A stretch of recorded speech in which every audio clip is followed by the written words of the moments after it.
समय आ गया है, अब नहीं तो कभी नहीं। आज हमारे पास जो स्रोत है उनमें से एक की शुरुआत एक ऐसी लाइन से होती है जो जो शायद हम सब ने कहीं ना कहीं सुनी होगी और जो सीधा दिल पर लगती है। आज मेहनत नहीं की तो याद रखना कल मजबूरी होगी। बहुत ही सीधी सपाट बात है ना, लेकिन सोचने पर मजबूर कर देती है। तो आज इसी एक सवाल के इर्द गिर्द हम एक गहराई से छानबीन करने वाले हैं। हमारा मिशन ये समझना है कि आज की मेहनत और कल की आज़ादी के बीच आखिर ये रिश्ता क्या है। और देखिए, इसके लिए हमारे पास सिर्फ एक मोटिवेशनल टेक्स्ट नहीं है, हमारे पास 3 बहुत अलग अलग तरह के स्रोत हैं। एक तो यही है जो बहुत हार्ड हिटिंग मोटिवेशनल लेख है। दूसरा हमारे पास स्टैनफोर्ड यूनिवर्सिटी की एक रिसर्च है जो डिसीजन फटीग यानी फैसले लेने की थकान पर बात करती है। और तीसरा एक बहुत ही सफल टेक एंटरप्रेन्योर की डायरी के कुछ पन्ने हैं जिसमें उन्होंने अपने शुरुआती संघर्ष के दिनों के बारे में लिखा है। तो 3 अलग नजरिए, एक ही सवाल। देखते हैं ये हमें कहाँ ले जाते हैं। एक तरफ तो मोटिवेशन है जो कहता है बस कर डालो। दूसरी तरफ मनोविज्ञान है जो बताता है कि हमारा दिमाग काम कैसे करता है। और तीसरी तरफ एक असल जिंदगी का तजुर्बा। और सच कहूं तो अक्सर सच इन तीनों के बीच में ही कहीं छिपा होता है। और ये जो बात है ना मजबूरी और मेहनत की, ये असल में मनोविज्ञान के एक बहुत ही क्या कहते हैं बुनियादी सिद्धांत से जुड़ती है जिसे डिलेड ग्रेटिफिकेशन कहते हैं। मतलब आज के छोटे से मजे के लिए या आराम के लिए कल के बड़े इनाम को दांव पे लगा देना। इंसान का दिमाग वो शॉर्टकट ढूंढता है, वो तुरंत वाला आराम चाहता है। लेकिन ये तीनों स्रोत हमें शायद यही बताएंगे कि ये शॉर्टकट कितना महंगा पड़ सकता है। चलिए तो फिर यहीं से शुरू करते हैं। पहला मुद्दा, टालमटोल और बहाने। हमारा जो मोटिवेशनल स्रोत है वो तो सीधा कहता है, ये जो हम कहते हैं ना कल कर लेंगे, अरे अभी तो बहुत टाइम है, या फिर अभी मूड नहीं है, वो कहता है कि ये सब भविष्य की गुलामी के पहले कदम है। सुनने में बहुत कठोर लगता है ना? कठोर तो है, लेकिन इसमें एक सच्चाई है। जब भी हम कोई काम टालते हैं तो हम सिर्फ उस काम को नहीं टाल रहे होते, हम अपने भविष्य के एक विकल्प को, एक ऑप्शन को खत्म कर रहे होते हैं। श्रीतो की वो लाइन है ना, वक्त किसी का इंतजार नहीं करता।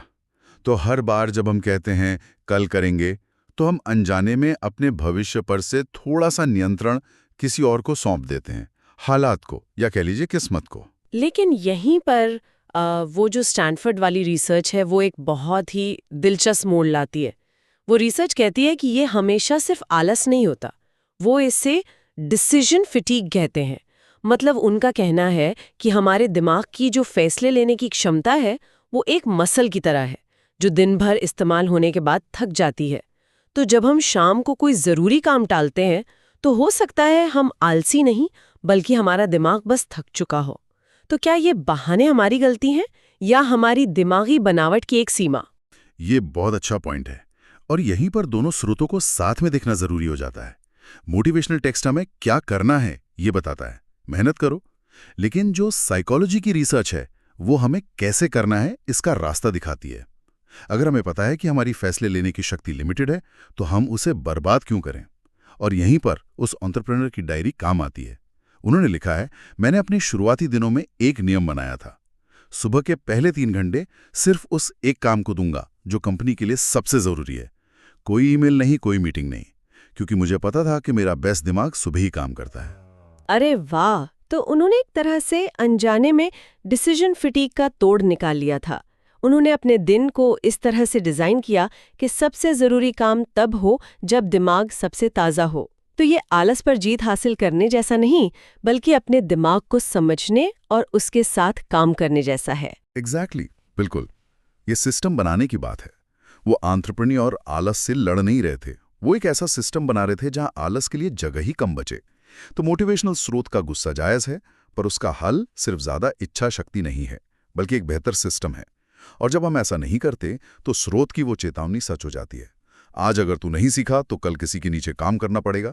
ये निर्भरता ही तो है जो सिस्टम न बनाने की कीमत है। और ये जो कीमत चुकाने की बात है ये मुझे हमारे अगले पॉइंट पर लाती है, 2 तरह के दर्द। मोटिवेशनल स्रोत में एक लाइन है जो सीधे दिल पर लगती है, सोच जरा, आज मेहनत करना मुश्किल लगता है लेकिन कल की मजबूरी इससे कहीं ज्यादा दर्द देगी। इन दोनों दर्दों में फर्क क्या है? जमीन आसमान का फर्क है। एक दर्द है जो चुना हुआ है और दूसरा है जो थोपा हुआ है। मेहनत का दर्द वो है जिसे आप चुनते हैं। आप जिम में वजन उठाते हैं, दर्द होता है, लेकिन वो आपकी मर्जी से होता है, एक बड़े लक्ष्य के लिए। उस दर्द पर आपका नियंत्रण है, वो आपको बनाता है, तोड़ता नहीं। लेकिन मजबूरी का दर्द, वो आप पर थोपा जाता है। जब डॉक्टर कहता है कि अब आपको मीठा छोड़ना ही पड़ेगा वरना, या जब बॉस कहता है कि ये काम करना ही पड़ेगा वरना नौकरी, उस दर्द में बेबसी होती है, उस पर आपका कोई कंट्रोल नहीं होता, और वो दर्द इंसान को अंदर से तोड़ता है। इसी से जुड़ी एक बात उस एंटरप्रेन्योर की डायरी में भी है। वो लिखते हैं, लोग मुझसे पूछते हैं कि मैंने हफ्ते में 90 घंटे कैसे काम किया। सच तो ये है कि वो काम जैसा लगता ही नहीं था। हाँ, थकान होती थी, नींद पूरी नहीं होती थी, लेकिन हर पल एक नशा था, कुछ बनाने का नशा। वो दर्द मेरा अपना था। लेकिन उससे पहले वाली नौकरी में 8 घंटे भी पहाड़ जैसे लगते थे, क्योंकि वो किसी और के सपने के लिए थे। वो एक मजबूरी का दर्द था। क्या खूब कहा है। उन्होंने एजेंसी या स्वामित्व के मनोविज्ञान को पकड़ लिया है। जब हमें लगता है कि हम अपनी जिंदगी के ड्राइवर सीट पर है ना, तो मुश्किल सफर भी रोमांचक लगता है। लेकिन जब हमें लगता है कि हम सिर्फ एक पैसेंजर हैं जिसे कहीं भी ले जाया जा रहा है, तो एक छोटा सा गड्ढा भी बहुत बड़ा झटका लगता है। तो आज की मेहनत चुनना असल में अपनी जिंदगी की ड्राइविंग सीट पर बैठे रहने का फैसला है। और जो लोग ये नहीं करते, उनके लिए मोटिवेशनल स्रोत का वो उदाहरण एकदम फिट बैठता है। आज रात जाग कर काम करना भारी लगता है, पर कल पेट की भूख उससे भी ज्यादा भारी होगी। एक दर्द चुना हुआ है, दूसरा हालात का थप्पड़। बिल्कुल। और इन्हीं दो रास्तों के अंजाम पर हमारा तीसरा पॉइंट आता है, विकल्प या मजबूरी।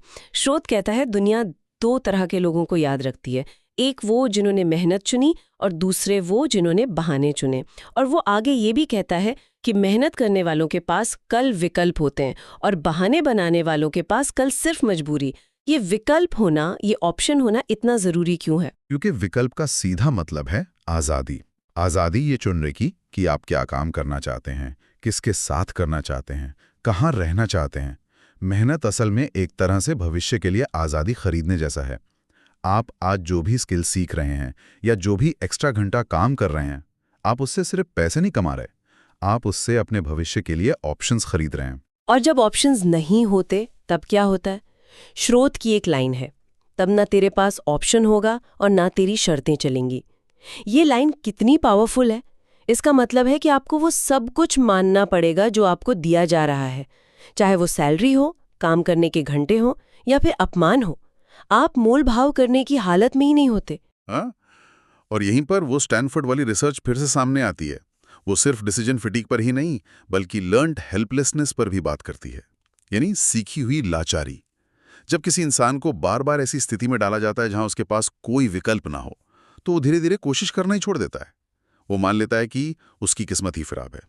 और ये सिर्फ एक करियर की हार नहीं है, ये एक मनोवैज्ञानिक हार है। मजबूरी इंसान की लड़ने की इच्छा को ही मार देती है।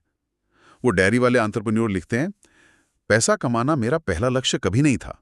मेरा पहला लक्ष्य था फक यू मनी कमाना, इतना कि मैं किसी भी ऐसे इंसान को ना कह सकूं जिसके साथ मैं काम नहीं करना चाहता। ये है विकल्पों की ताकत। सही बात है। तो ये सिर्फ अच्छी नौकरी या ज्यादा पैसे के बारे में नहीं है, ये अपनी शर्तों पर जीने की क्षमता के बारे में है, अपनी गरिमा को बनाए रखने के बारे में है। बिल्कुल, ये अपनी जीवन की सौदेबाजी की शक्ति को अपने हाथ में रखने के बारे में है। चलिए, अब तक हमने खतरों और दर्द की बात की, लेकिन अब इस बातचीत को एक पॉजिटिव एंगल देते हैं। हमारा चौथा पॉइंट है, मेहनत एक निवेश है। मोटिवेशनल स्रोत एक बहुत ही भरोसे वाली लाइन कहता है, याद रख, मेहनत कभी जाया नहीं जाती। इस पर आपका क्या कहना है? ये सिर्फ एक अच्छी लगने वाली बात नहीं है। इसके पीछे एक गणितीय सिद्धांत काम करता है, जिसे कहते हैं कंपाउंडिंग इफेक्ट या चक्रवृद्धि प्रभाव।